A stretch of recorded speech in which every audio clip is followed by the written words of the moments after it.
Kung aalisin mo ang lahat ng tubig sa utak mo at hahati-hatiin ayon sa mga sustansya nito, ano kaya ang magiging itsura nito? Karamihan ng bigat ng iyong natsiyong utak ay mula sa taba na kilala rin bilang lipids.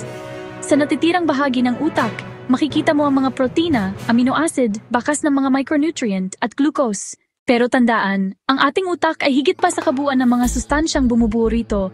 Bawat sangkap ay may natatanging papel sa paggana, pag-unlad, emosyon at enerhiya.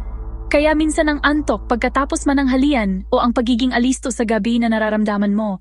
Simple lang, epekto lang ng pagkain sa utak mo. Sa mga taba ng utak, ang bida ay ang omega-3 at 6. Ito ay mga essential fatty acid na iniuugnay sa pag-iwas sa mga degenerative na kondisyon ng utak.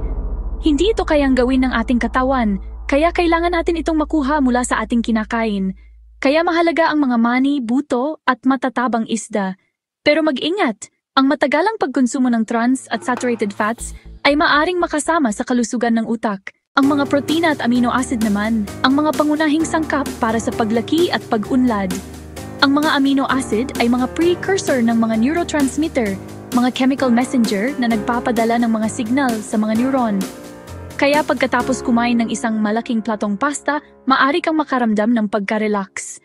Pero pagkatapos ng pagkaing mayaman sa protina, mas alisto ka. Ang mga sangkap sa pagkain ay maaring magudyok sa mga brain cell na maglabas ng mga chemical na nakakaapekto sa emosyon tulad ng norepinephrine, dopamine at serotonin. Pero may isang hamon, nag-uunahan ang mga amino acid para sa limitadong pagpasok sa utak. Kaya ang balanseng dieta na may iba't ibang uri ng pagkain ang susi para hindi tumungo sa isang direksyon ang iyong emosyon. Tulad ng ibang mga organ, kailangan ng ating utak ng mga micronutrient. Ang mga antioxidant sa prutas at gulay ay nagpapalakas sa utak laban sa mga free radical. Mga bitamina B6, B12 at folic acid, napakahalaga ng mga ito para maiwasan ang sakit sa utak at paghina ng isip.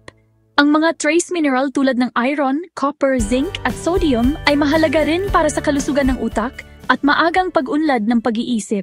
Pero siyempre, para mabago at ma-synthesize ang mga sustansya, kailangan ng panggatong. Napakadami nito. Kahit 2% lang ng bigat ng katawan ng utak, ginagamit nito ang hanggang 20% ng ating enerhiya. Karamihan nito ay galing sa mga carbohydrate na nagiging glucose o asukal sa dugo. Pero depende rin sa klase ng carbs. Ang mga pagkaing may mataas na glycemic index tulad ng puting tinapay, mabilis ang paglabas ng glucose tapos biglang babagsak. Ang resulta, mahina ang focus at emosyon.